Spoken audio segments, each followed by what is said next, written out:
ना जीवन का अंतिम सच, ना कोई भारी दर्शन। आज सिर्फ एक छोटा सा सवाल है, क्या तुमने कभी गौर किया है तुम थके हुए क्यों रहते हो जबकि काम उतना भी नहीं होता? दिमाग हर समय चलता रहता है, सोच खत्म नहीं होती। रात को नींद आती है पर नींद आराम नहीं देती। चेहरे पर कुछ बुझा बुझा सा है, आंखों में वो चमक नहीं जो कभी बचपन में हुआ करती थी। और सबसे अजीब बात, कोई साफ वजह भी नहीं दिखती। यही वजह है कि आज ये विषय जरूरी है। 7 दिन वीर्य बचाओ, दिमाग और आभा बदल जाएगी। ये कोई सनसनीखेज दावा नहीं है, ये कोई ब्रह्मचर्य का उपदेश नहीं है, ये सिर्फ एक शांत प्रयोग है।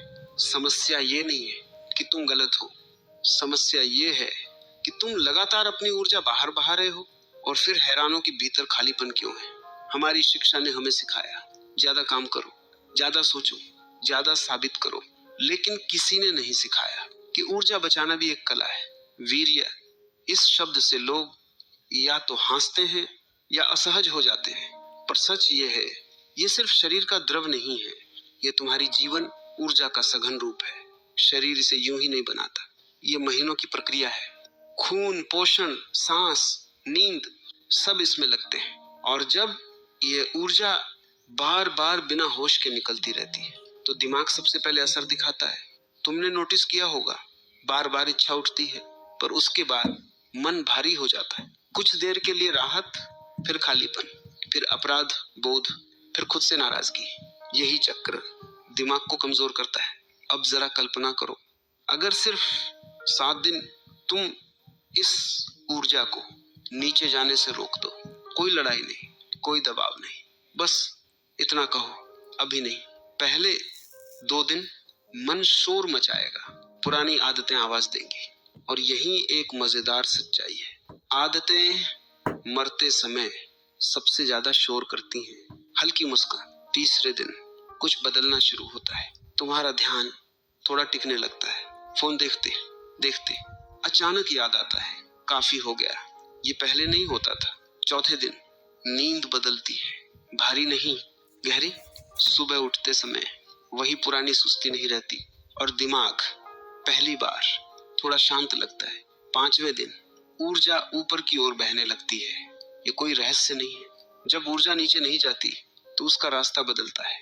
तुम्हें बिना वजह अच्छा लगने लगता है, किसी से बात करते समय तुम ज्यादा मौजूद रहते हो, लोग नोटिस करते हैं, आज कुछ बदले बदले से लग रहे हो, और तुम खुद भी समझ नहीं पाते क्यों। यही आभा की बात आती है। आभा कोई चमकदार गोला नहीं, आभा है तुम्हारी बची हुई ऊर्जा का प्रभाव। जब ऊर्जा ज्यादा होती है तो तुम्हारी मौजूदगी बदल जाती है। तुम चुप रहो तब भी असर पड़ता है। 6ठे दिन एक गहरी बात होती है, तुम अकेले रहना सीखने लगते हो और वह अकेलापन भारी नहीं लगता। मन पहली बार भागने की जरूरत महसूस नहीं करता। 7वें दिन कोई जादू नहीं होगा, लेकिन तुम ये जरूर कहोगे, मैं पहले जैसा नहीं हूँ। दिमाग साफ है, भावनाएं संतुलित हैं और भीतर एक ठहराव है। जो लोग टूटे हुए हैं उनके लिए ये प्रयोग धीमी दवा है, जो नौकरी की चिंता में है उनके लिए ये प्रयोग स्पष्टता है, और जो हर चीज कंट्रोल करना चाहते हैं उनके लिए ये प्रयोग छोड़ना सिखाता है। एक बार किसी ने ओशो से पूछा, क्या वीर्य बचाने से सिद्धि मिलती है? ओशो हंसे और बोले, पहले तुम इंसान तो बन जाओ, सिद्धि बाद में देखेंगे। एक बात सच सच बताओ, क्या तुम्हें कभी ऐसा लगा है कि तुम मेहनत तो बहुत कर रहे हो लेकिन ताकत कम होती जा रही है? दिमाग चलता रहता है लेकिन साफ नहीं लगता। दिल चाहता है आगे बढ़ना लेकिन भीतर से ऊर्जा साथ नहीं देती। और फिर एक अजीब सी आदत जो कुछ पल की राहत देती है लेकिन उसके बाद और ज्यादा खालीपन छोड़ जाती है। किसी ने तुम्हें बताया नहीं, लेकिन आज मैं साफ कहूंगा, तुम्हारी समस्या आलस नहीं है, तुम्हारी समस्या इच्छा शक्ति की कमी नहीं है, तुम्हारी समस्या ऊर्जा का लगातार रिसाव है।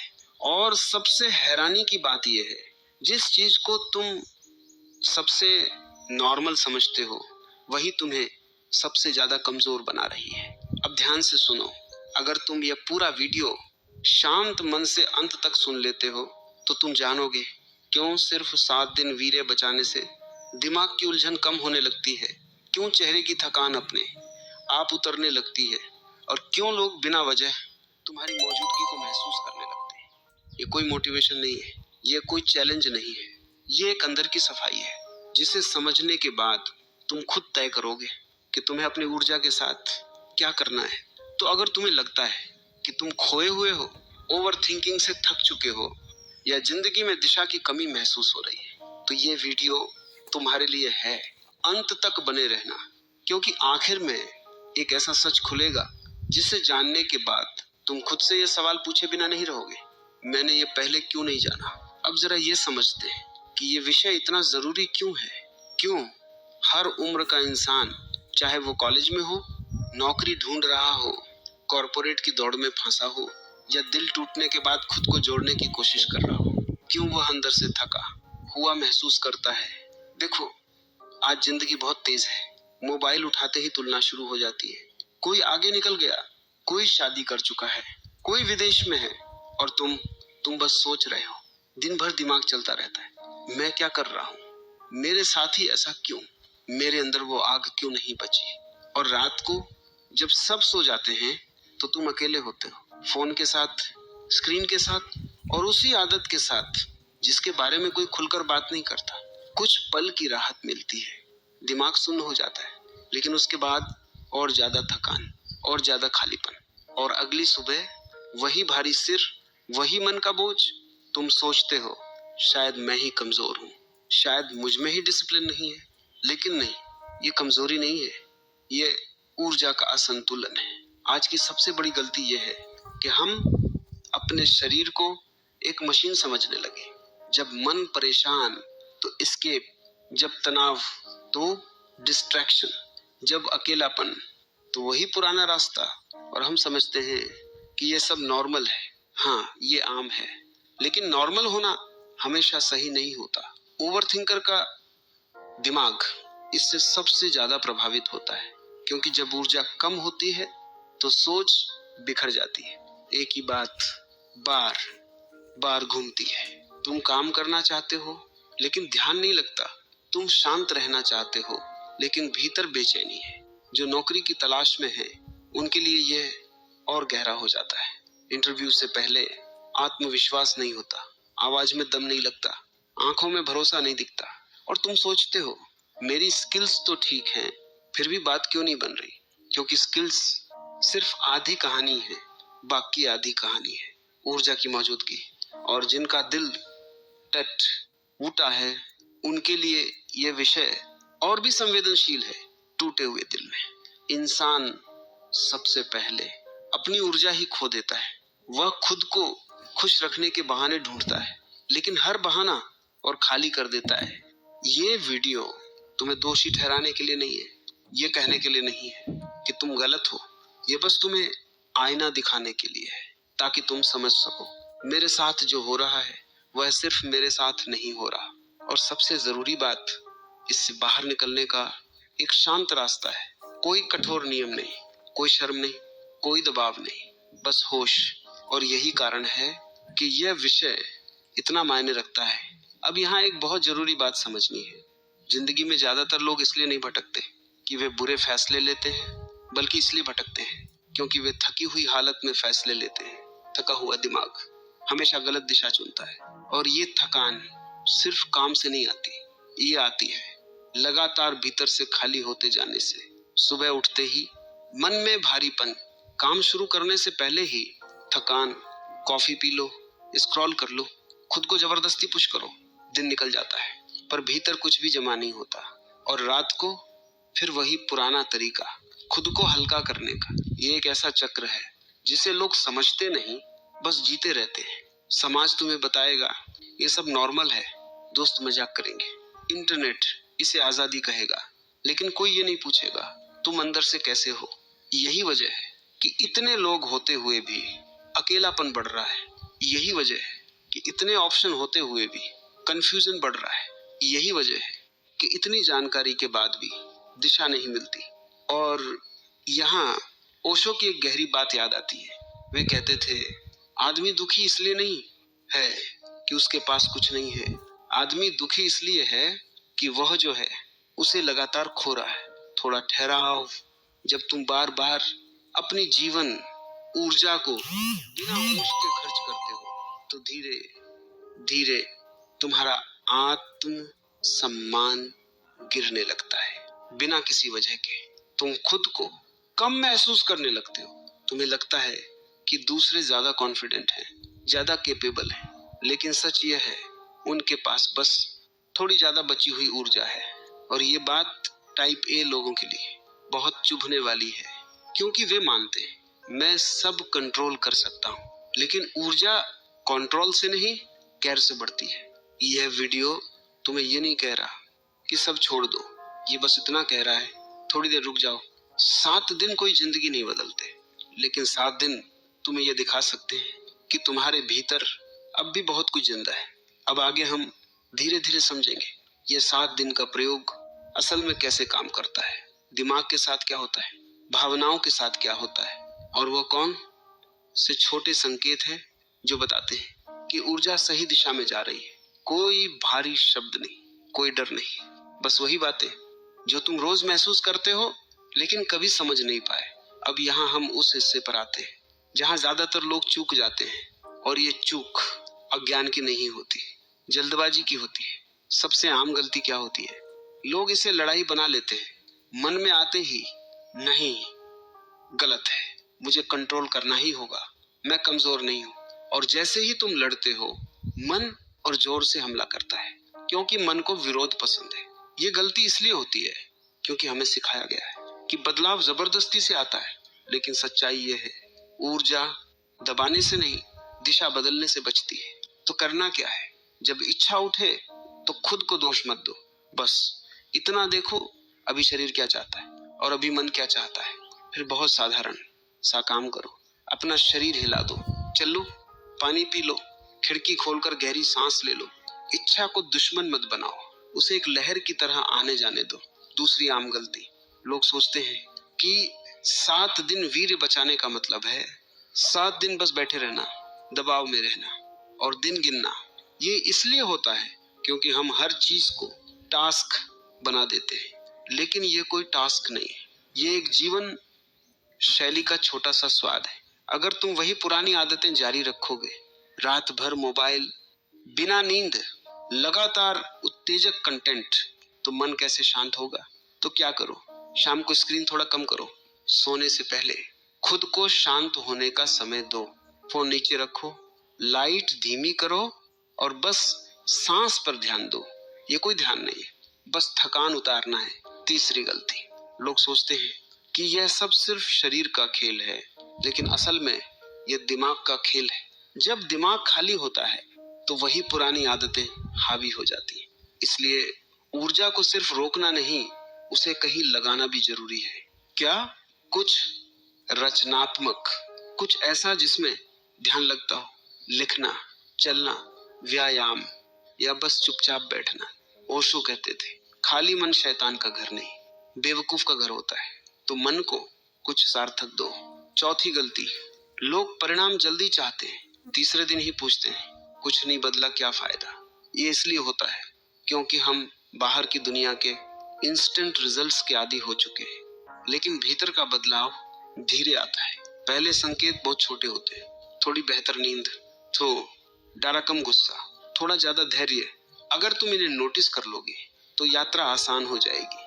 और अब एक बहुत छोटा लेकिन गहरा माइंडसेट शिफ्ट। ये मत सोचो मैं 7 दिन रोक रहा हूँ, ये सोचो मैं 7 दिन अपनी ऊर्जा को समझ रहा हूँ। बस इतना बदलते ही दबाव खत्म हो जाता है। अंत में एक बहुत जमीनी आदत, हर रात सोने से पहले खुद से एक सवाल पूछो, आज मेरी ऊर्जा कहाँ गई। जवाब मत ढूंढो, बस देखो। ये देखने की आदत सबसे बड़ा बदलाव लाती है। ये रास्ता संयम का नहीं है, ये रास्ता होश का है, और होश में सब कुछ अपने आप संतुलित होने लगता है। अब जरा उस बदलाव को महसूस करने की कोशिश करो जो बाहर से नहीं अंदर से शुरू होता है। ज्यादातर लोग एक बहुत सूक्ष्म गलती और करते हैं, वे हर पल खुद को जांचते रहते हैं। अब कैसा लग रहा है, अब कुछ बदला, अब तो होना चाहिए। ये इसलिए होता है क्योंकि हम हर चीज को मापना चाहते हैं, लेकिन अंदर की चीजें माप से डरती हैं। जब तुम लगातार खुद पर नजर रखते हो तो सहजता चली जाती है। तो क्या करो, दिन में एक बार से ज्यादा खुद को चेक मत करो, बस जीते रहो, काम करो, चलो हंसो और बदलाव को चुपचाप आने दो। एक और आम बात, लोग सोचते हैं कि इस प्रयोग में वे अकेले पड़ जाएंगे, कि जिंदगी फीकी हो जाएगी, कि मजा चला जाएगा। ये डर इसलिए आता है क्योंकि हमने उत्तेजना को खुशी समझ लिया है, लेकिन खुशी शांत भी हो सकती है। असल में शांत खुशी ज्यादा गहरी होती है। जब ऊर्जा बचती है तो छोटी छोटी चीजें अच्छी लगने लगती हैं। चाय का स्वाद, सुबह की हवा, किसी की आवाज, और यही असली संकेत है कि कुछ सही दिशा में जा रहा है। अब एक बहुत प्रैक्टिकल बात, रात का समय सबसे कमजोर होता है। दिन भर तुम संभल लेते हो, लेकिन रात थकान, अकेलापन और पुरानी आदतें, ये गलती इसलिए होती है क्योंकि रात को हम बिना तैयारी के पहुंच जाते हैं। तो क्या करना है, रात के लिए पहले से एक छोटा सा नियम बना लो। कोई भारी नियम नहीं, जैसे सोने से पहले फोन बिस्तर से दूर, या सोने से पहले 5 मिनट टहलना, या बस खिड़की खोलकर धीमी सांस लेना। ये छोटे छोटे काम रात की ऊर्जा बदल देते हैं। और अब ओशो का एक हल्का सा मजाक जो यहाँ बिल्कुल फिट बैठता है। ओशो कहते थे, रात को अकेले मत रहो, या तो सो जाओ या जागरूक हो जाओ, बीच में रहोगे तो मुश्किल में पड़ोगे। मुस्कान, एक और सटल गलती, लोग सोचते हैं कि यह प्रयोग उन्हें बहुत सीरियस बना देगा, लेकिन सच इसके उल्टा है। जब ऊर्जा बचती है तो आदमी हल्का होता है, हंसी आती है, मजाक समझ में आता है, तुम्हें हर बात पर रिएक्शन देने की जरूरत नहीं रहती। और यही मास्टरी की शुरुआत है। कम प्रतिक्रिया, ज्यादा मौजूदगी। अब एक आखिरी हैबिट जो बहुत काम आती है, जब भी बेचैनी महसूस हो तुरंत उससे भागो मत, बस 2 मिनट बैठो और उस बेचैनी को शरीर में महसूस करो। कहाँ है, सीने में, पेट में, गले में, नाम मत दो, बस महसूस करो। 90% बेचैनी ऐसे ही घुल जाती है। ये पूरा रास्ता कठोर अनुशासन का नहीं है, ये रास्ता अपने साथ नरमी का है। और जब तुम अपने साथ नरम हो जाते हो तो आदतें अपने आप ढीली पड़ने लगती हैं। अब आगे हम उस हिस्से पर आएंगे जहां लोग सबसे ज्यादा चौंकते हैं। जब दिमाग साफ होने लगता है तो फैसले कैसे बदलते हैं, और जब फैसले बदलते हैं तो जिंदगी की दिशा धीरे धीरे अपने आप बदलने लगती है। एक लड़का है, उम्र लगभग 27 साल, नौकरी की तैयारी कर रहा है, लेकिन अंदर से बहुत थका हुआ। दिन भर पढ़ाई करता है, नोट्स बनाता है, वीडियो देखता है, लेकिन जब किताब बंद करता है तो मन बंद नहीं होता। रात को बिस्तर पर लेटते ही विचार दौड़ने लगते हैं, भविष्य, तुलना, डर, और फिर वही पुरानी आदत, कुछ पल की राहत, फिर खालीपन। उसे लगता है ये सब सामान्य है, सब ऐसा ही करते हैं। यही उसकी अनजानी प्रतिक्रिया थी। थोड़ा तनाव आया तो भाग गया, थोड़ा अकेलापन आया तो खुद से दूर हो गया। कुछ दिनों बाद एक इंटरव्यू आया, सवाल आसान थे लेकिन जवाबों में भरोसा नहीं था। बाहर निकलकर उसने खुद से कहा, मैं ही कमजोर हूँ। कुछ हफ्तों बाद एक दोस्त से बातचीत हुई। दोस्त ने न सलाह दी न ज्ञान दिया, बस कहा 7 दिन खुद को खाली मत करो, बस देखो क्या होता है। लड़के ने सोचा क्या ही फर्क पड़ेगा, फिर भी उसने कोशिश की। पहले 2 दिन बेचैनी रही, तीसरे दिन नींद बेहतर हुई, चौथे दिन दिमाग हल्का लगा। अब फर्क यहाँ आया, जब मन बेचैन होता वह भागता नहीं, वह उठकर पानी पी लेता, थोड़ा टहल लेता, रात को फोन हाथ में लिए बिना सोने लगा। 5वें दिन उसने महसूस किया कि वह खुद से उतना नाराज नहीं है। गलती होती है तो वह खुद को गाली नहीं देता। 7वें दिन एक छोटा इंटरव्यू था। इस बार वो साबित करने नहीं गया, वो बस मौजूद रहा। आवाज स्थिर थी, नजर झुकी हुई नहीं थी। नौकरी उस दिन भी नहीं मिली, लेकिन बाहर निकलते हुए उसने खुद से कहा, आज मैं खुद के साथ ठीक था। यही असली बदलाव था। एक और छोटी घटना, ऑफिस में बॉस ने बिना वजह डांट दिया। पहले वो पूरा दिन खराब कर लेता, घर आकर चुप चुप रहता या चिड़चिड़ा हो जाता है। इस बार उसने सिर्फ सुना, कोई जवाब नहीं दिया, कोई भीतर की लड़ाई नहीं की। शाम तक गुस्सा अपने आप उतर गया। यही फर्क है। पहले हर भावना से भागना, अब भावना को जगह देना। और जब भावना को जगह मिलती है तो आदत कमजोर पड़ने लगती है। ये कोई बड़ी कहानी नहीं है, ये रोज की जिंदगी है। और इसी वजह से ये प्रयोग काम करता है। अगर चाहो अगला सेक्शन में ऐसे लिखूंगा। अब इस पूरी बात को ओशो की नजर से समझते हैं। ओशो कभी भी वीर्य बचाने को नैतिक नियम की तरह नहीं देखते थे। वे इसे चरित्र नहीं कहते थे, वे इसे ऊर्जा की समझ कहते थे। वे साफ कहते थे, अगर तुम सिर्फ इसलिए रोक रहे हो क्योंकि किसी ने कहा है कि यह गलत है, तो तुम भीतर से बीमार हो जाओगे। लेकिन अगर तुम इसलिए रुकते हो क्योंकि तुम देख रहे हो कि ऊर्जा कैसे काम करती है, तो वही रुकना ध्यान बन जाता है। ओशो का एक बहुत सीधा सा वाक्य था, ऊर्जा या तो अंधेरे में जाती है या जागरूकता में बदलती है, बीच का कोई रास्ता नहीं है। अधिकतर लोग ऊर्जा को बाहर फेंकते हैं ताकि वे कुछ देर अपने दिमाग से बच सके, क्योंकि दिमाग भारी है, क्योंकि दिमाग सवाल पूछता है, क्योंकि दिमाग डराता है। लेकिन ओशो कहते थे, जिससे तुम भाग रहे हो उसी में तुम्हारी मुक्ति छुपी है। जब तुम 7 दिन ऊर्जा को बाहर नहीं जाने देते तो दिमाग के पास एक ही रास्ता बचता है, शांत होना। यही वजह है कि इन 7 दिनों में तुम्हारी सोच बदलती है, कम विचार, कम कल्पनाएं, कम नाटक। और जैसे जैसे विचार कम होते हैं वैसे वैसे तुम्हारी मौजूदगी बढ़ती है। ओशो इसे ही आभा कहते थे। आभा कोई चमकता हुआ घेरा नहीं है, आभा है तुम्हारे होने की गुणवत्ता। जब तुम किसी कमरे में जाते हो और बिना कुछ बोले लोग तुम्हें नोटिस करते हैं, वही आभा है। जब तुम्हारी बात में बिना जोर लगाए वजन होता है, वही आभा है। और ये आभा किसी कपड़े से नहीं आती, किसी पद से नहीं आती, किसी शब्द से नहीं आती, ये आती है बची हुई ऊर्जा से।